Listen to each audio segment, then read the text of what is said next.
Benno ganna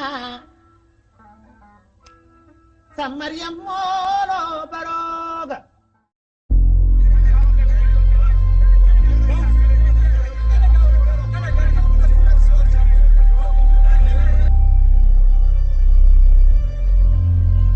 pour Bouboudia, mandataire de NAFORE de la commune de retrouvés. Nous sommes venus aussi tout d'abord pour féliciter le premier questeur sur sa victoire départementale. Donc c'est la raison pour laquelle nous nous sommes réunis au niveau départemental pour cette belle victoire qui a été effectuée au niveau du 23 janvier. Nous allons revenir aussi sur le score départemental. Nous avons 26 330, NAFORE avait 26 330 de voix, Benno 25 467, Buntubi 10 548. Donc ces chiffres nous placent premiers dans le département de Kanel. Oui. Et nous ne pouvons pas aussi... C'est aussi l'élément le plus important. Nous ne pouvons pas gagner les plus grandes communes du département de Kanel et perdre ces élections. On ne peut pas gagner Bokiladji, on gagne Haouré, on gagne Orkodjere, on gagne Dendori, on gagne Waoundé, on gagne la commune de Retrouvés et on perd ces élections. Ce n'est pas possible. Et nous, au niveau départemental, nous nous sommes organisés et puis aussi nous avons des mandataires départementaux. Et ces mandataires départementaux aussi sont en train aussi de faire une autre procédure. Mais nous sommes là aussi pour vraiment fêter notre victoire et aussi donner une carte rouge au niveau du président sortant. Il a fait 7 ans ici et 7 ans Kanel n'a pas de réalisation. 7 ans... 7 ans de galère, 7 ans de misère, Kanel est noyé. Donc aussi, et ces élections ne peuvent pas faire de forcing. Il est en train de faire de forcing et le forcing ne passera pas.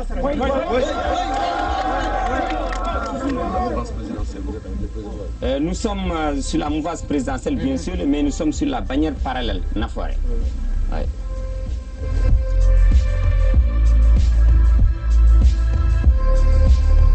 li nga xam ne ñun ñoo ko moom parce que dañu xëy dem ci ay élection du 23 ci biir élection du 23 ñu gis ci département de Kanel ñuy jongante ñoo xam ne mooy ñetti coalition ñu fi daje ci biir ñetti coalition yooyu le dimanche ba ci lundi bi ci guddi ñu ngi ci am ay résultats yoo xam ne c'était des résultats tellement positifs lu toll ne nag parti boo xam ne dekk na fi juróom-ñaari at defe naa bu fekkee gagné na élection waroon na ko xam en moins de 24 heures. mënuñoo toog ba après 72 heures ñu ñuy annoncé ay résultats yoo xam ne dañ cee gis ay fiches yoo xam ne c'est fugitif yoo xam ne ça n'existe même pas ñun ñu ngi ak suñuy programme te duñu nangu kenn duñu fokkatil suñu victoire. Daouda Dia dafa liggéey ci département bi loo xam ne war na mériter un département boo xam ne département bu émergent lay doon département boo xam ne dafa war a gis boppam. parce que dañoo démocratique moo tax ñi fi fa la juróom-ñaari at kenn tànqalu leen kenn solalu leen ñu bàyyi leen ñu toog seen juróom-ñaari at ngeen xam ne ci wàllu chiffres yi dañoo yor suñuy chiffres yoo xam ne ça nous place première dans le département. mënuñoo am ay communes yu mag di liggéey à partir de 22 heures dimanche ba lundi ñuy liggéey ba à partir de 20 heures di beere suñuy PV di wàññi suñuy PV ba xam position buñ toll xam décart bi nga xam ne moo nekk ñun ak benn bokk yaakaar ñu toog bëgg a foxati suñu ndam duñ ko nangu tey te duñ ko nangu ëllëg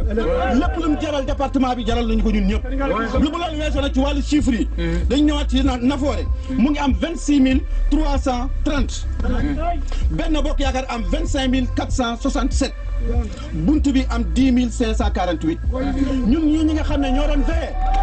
di wàññi résultats yi ba ci lundi bi am nañu benn écart boo xam ne c'était un écart de réserve de 1600 et quelques voix muy lu ñu xam te mu dëgg donc nag ñuy laaj li nga xam ne mooy ñoo ko moom askan wi dañoo exprimer wu nañ leen jox seeni droit de vote ni mu waree loi dugal nañu loolu.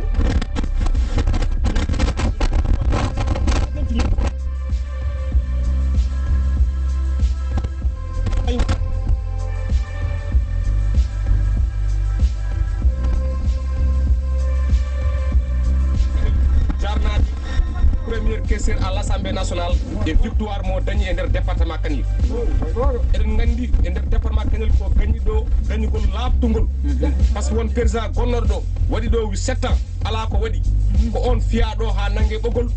joni noon wiine heño ene haalana population o kañum gañi o gañaki gañi ko Daouda Dia e nder falde Kanel eɗen mbawi wiide ko NAFORE gañi commune Ɓokilaji gañi commune Hawre gañi commune Horkadiare commune Dendori commune Wawde commune Wodebere ɗum addi min ɗo hande huccodirde jaydeɗe ɗi haalande ɗumen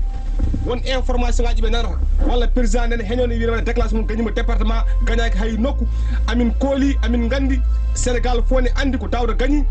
résultat ji fo nene joga NAFORE dañi e nder falde Kanel 26 630 ɗon daɗi Benno Bokk Yakar kañum dañi ko 25 467 buntu bi dañi ko 10 548 ko ɗiɗo liste tati ƴamanno département o Allah hokki ɗum Daouda Moussa Dia jami ko ɗo e Kanel ay sa nani ndeje won pour place muɗum yimɓe fof ne gandi département Kanel mbaɗaɗo ɗo duuɓi jeeɗiɗi o waɗa ɗo ɗi hay tuufere o waɗani ɗo o hacci ko ha yimɓe paye wadde élection o ha fiiɗa kuɓoyel o wiyomo holla won koye liggade o liggota ko hande o liggota ko janggo te kadi o gañaki hay élection he ko waɗi ɗo ko limete ko fof o waali ko gongueɗa henna ɗon o wonanno min mi ari ɗon ha 3 heures du matin ha 4 heures du matin minen gondanno ɗon donc ñimɓe wi ɗon président Macky Sall min jiiɗi ɗum victoire amen o min jaɓata o yaha hande min jaɓata o yaha janggo koye Daouda Dia min gondi koye Macky Sall min gondi tawi noon Macky Sall yiiɗi wondude amen yo andu koye Daouda Dia min gondi funti o min jaɓata haajeeri jumum ha min jaɓata so wonko farba ngo wawi yo ha département muɗum ɗo Kanel ɗo min jafimomo anani président Macky Sall min gandi carte limama ko Daouda Dia gañi minen ko ɗo e Kanel min mbaɗi manifesté min kolla min bonnani min dukani min ƴettaki kono hujja amen o yoltere président Macky Sall anda ɗum joni noon min kalata hen justice nene waɗa liggey mum yimɓe fof ne gandi oɗo département sa wiyama hol bawde bamma haalta kono aɗa andi yimɓe yo kaldu gonga ɓe mbaɗa NAFORE ɓe gollanani diwan o 7 ans 0 travail ko kamɓe jogui ɗum e min cohli Daouda Moussa Dia nde jippoto e département o pour carte ɗe laaɓa carte ɗe leera Daouda Dia haɓata koye maire uji sappo haɓata koye directeur uji haɓata koye ministére uji ko gotel cewgel laasi mbaɗoji mo jagguno e mabɓe fof jogui hay mitin ɓe mbaddata e lawol donc so gona ha seedi yooɓe ndew lawol ɓe kolla président de la république victoire o ko NAFORE jeeyi ɗum min mbaɗa révolté fete victoire amen min ngala e état so wona e min jarno état yo wat droit mum min keɗiɓe e min yesso mabɓe min gondi koye Macky Sall min gondi koye Daouda Dia kono min jiiɗi président Macky Sall yo watte amen hakkille par ce que ko Daouda Dia yiiɗa e département Daouda Dia woodi pullen calmini ɗum hande ko département Kanel foof dari ɗo te yimɓeɓe majjani ko dari ɗo yimɓe koye lokkaluji gummiɗen ɗo e département Kanel tanɗo suuji ene poɗodiranno e ɗo henna mais fof ittama fawama e junggo candidat Benno Bokk Yakar woni biran Ablaye Anne population fof wi jaɓani wi ko laaɓani PV ji nan ɗo henna ene jaltini carte ɗe ha labti victoire o jeeyi ɗum koko wiyete NAFORE NAFORE jeeyi mo ganduɗa ala tête min jogui ko Daouda Moussa Dia premier questeur maire de la commune de Horkadiare donc minen tan min jiiɗi wiide président de la république minen e makko ko hanki guir ande hande arani omo andi fuure foof ne yiɗimo mais probléme o konko tan wawi réglude ɗum rende koko tubak wiyata ko rende César ce qui appartient à César ko Daouda Dia jeeyi ho yo tottiri ɗum so wona ɗum minen min gaccirtani minen ɓiɓɓe fulɓe komin ɓiɓɓe gongiyankoɓe yim fof ne gandi fuuta no wayi victoire o heftirta he ni tan président gagné Daouda Dia yo yaltu so yalta lendi ko huɓɓore gagné Daouda Dia yo yaltu woto yo hujja Harouna Dia woto yo hujja Daouda Dia mais darnani min nangue komin mawɓe hamin goppi sukaɓe amen hamin goppi tarinaɓe amen gagné o yo yaltu kalol yaltiri yo yaltu donc minen ala ko min mbawi haalden ko heewi par ce que enen gandi département de Kanel ko 12 communes wawi wiide eɗen jogo ministre uji eɗen jogo député ji eɗen jogo kadi aussi les mairie ji ganduɗa hoorema liggaki mbaɗani en 2014 faade hande mairie liggaki ko fore bujoyi so ari hande Daouda Moussa Dia kala ko woni département de Kanel en jii en paami hande kala wuuro mo garɗa e département de Kanel wiyani commune aji ɗe wuuro Daouda wonko waɗi toon so waɗanto forage o waɗi ɗon social donc noon neɗɗo wannima forage ganduɗa hoorema ko ndiyam ko hen mbawɗa julde hen mbawɗa lorade hen mbawɗa wadde gueɗe ma foof ɗum tan yoni taw Daouda hande leader uji kamɓe woye makko ɓe pop en 2014 konko gembinoɓe kala gonɗo maire 2014 ko Daouda wonma maire weli metti neɗɗo par ce que minen koye men wonko min gandi hen donc noon min jaɓata Daouda victoire baɗi ni labtude victoire baɗi ni leerde yimɓe foof ne gandi ko nafoore jeeyi victoire mum ƴette wiye enen totte goɗɗo men ganda Ablaye An holgonde Ablaye An duuɓi jeeɗiɗi omo jooɗe min gandamo ala ko waɗi hay sagol maaro meeɗa sodde addi on so wiyama konko gañi o holno wayata Daouda jeeyi victoire mum hande jeeyi victoire mum janggo jarama commune Hawre min jeeya e nulal ɗo Oumou Bayla Sow min gardi ɗo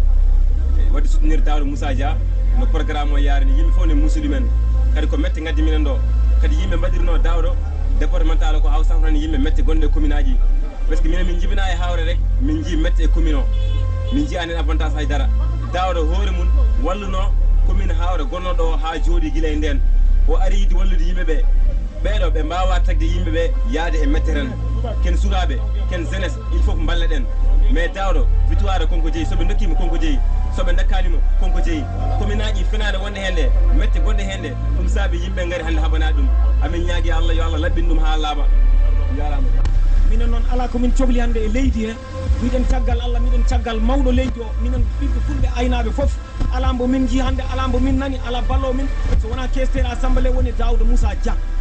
kono golle makko woto ubbe yo golle makko peññine e nder leydi ndi saabu minen komin jii ko nafoore leydi ndi ko nafoore aynaɓe ko nafoore président Macky Sall ɗum noon golle Daouda woto ubbe yo yaltu bow min jiya min nana sima karati min namni kala noon to ganduɗon oɗon mbawi yettinde yetto yimɓe ɓe jiya nana huuɗito ko woni nder ko bandira Allah jarama on jarama ko ɗum cohli min ko haadi mbiyen mbeɗa yette mbayi nafoore sinju fomoɓe won ɗo caggal nde bandiraɓe foof calmina kadi on dardama yafuya ɓamtuɗamen ɗo sawtulamen e dow mawɓe ɗum ɗo dal jarani ni yimɓe ne ndenda ɗo ene mbaɗa manifesté presque victoire on ɗaɗen wi ceer saabu ɗum ko adi foof anani kamɓe wiyoɓe haɓe kaɓa e Daouda ɓe foof Daouda ɓuuri ɓandude département o neɗɗo so tawi a anda nokku a wawa laama ɗum Daouda ɗo département o ala fof mo andamo ala fof wuuro ngo naata ngo waɗani ɗum fodde ha timmi hay ɗo joni to kaleten ɗo won guure nan ɗo ne mbanne force uji anani ko heddi ko ɗum ɗo jarani haala ko victoire laaɓɗo won ɗo kanko gañi hande kanko gañi janggo eɗen mbiya président Macky Sall enen fuutankoɓe en meeɗa an jaamo saabu ɗum nde o waɗata campagne en 2012 o tawi minen Ponte Noir on kikiɗe 70 millions fuutankoɓe ndendi dokkimo million ŋaji capan jeeɗi ndendi dokki président Macky Sall ɗum ɗo minen hamin tawa anani ko heddi ko Daouda woto wi omo yawo ɗum batte rewɓe caggal makko ene mbiya ene puntamo ɓe ɓen ko kalata ko wona hunde wonde ko fenade anani Daouda noon kanum ko mum ko Allah waɗi ɓuuri ko yimɓe mbaɗi ɗum ɗo ko victoire Daouda ne wi car yoɓe dokkumo gueɗe ɗe so ɗum sidi min jiiɗi haalande on tan Allah jarama on jarama ligguey mon feewi yooɗi o mbaɗi ko poɗɗon wadde ko wona ɗum ko Daouda Moussa Dia aɗo fof ne andi liggo nafoore mabɓe liste ɗe o waɗɗe liste ɗe noori ko inde muɗum Daouda ko nafoore maire ɗo e département Kanel ala koye mbaɗani hen ɗo e département Kanel ala ko Harouna liggaki hen wuuro par wuuro ala wuuro darto ko wiya Harouna liggaki walla Daouda liggaki andi on noon so arti ɗon ha ɗo henna nen sen yiiɗi gaña yo liggo gañaɗo ko laaɓɗo ceer min yiiɗi andide kanko o ligganto ko président o ligganto ko liggo ko laaɓɗo ceer gaña ko laaɓɗo ceer no foti département de Kanel foti ɗo guure goni hen Daouda gañimo Nendori Daouda gañimo Wawnde Daouda gañimo Wodobere Daouda gañimo Horkoƴere Daouda gañimo Gangel hol jon ko heddi holko heddi joni heftoɓe haala sa komin keftat sene weñi sene metti witterde ma o mami tamɗo e jungi amen ɗigo Daouda koko liggi nafoore koko liggi mbadi yettode ko musidɗo moɗon Seydou Sall to cuuɗi men dunde jeeyaɗo e nder commune mo Hawre arrondissement Horkoƴere département mo Kanel région de Matam mi calmini bandiraɓe foof hande min dawi ɗo e pour affaire probléme gonɗo e départemental mo Kanel eyyi minen wonko addi min ɗo minen min jaaɓi gagnede e nder commune he ɗum min jaaɓi ɗum guuli ngala min jiiɗi noon tawde départemental o ko enen gagni yooɓe dokku Daouda Moussa Dia leydi Sénégal no wowno wadde ni 2012 ne gagni ɗe président Macky Sall ƴefti 2019 nde président gagni ƴetti min jiiɗi ko yomin dokke départemental o min jarani noon banggue Daouda Moussa Dia enen golli départemental o walla Ablaye An en gollani min jaari ko tawde enen gagni yen dokke min ko ɗum wona yiyandam kala gagnaaɗo yo jabbo gagnaaɗo kala gañiɗo yo rokka gagnamum sabu ko ɗum addi woote o so tawi no woni wonde neɗɗo gagnoto o gagno o wasa hebde ɗum fewnita koye goto ɗum natti wonde démocratie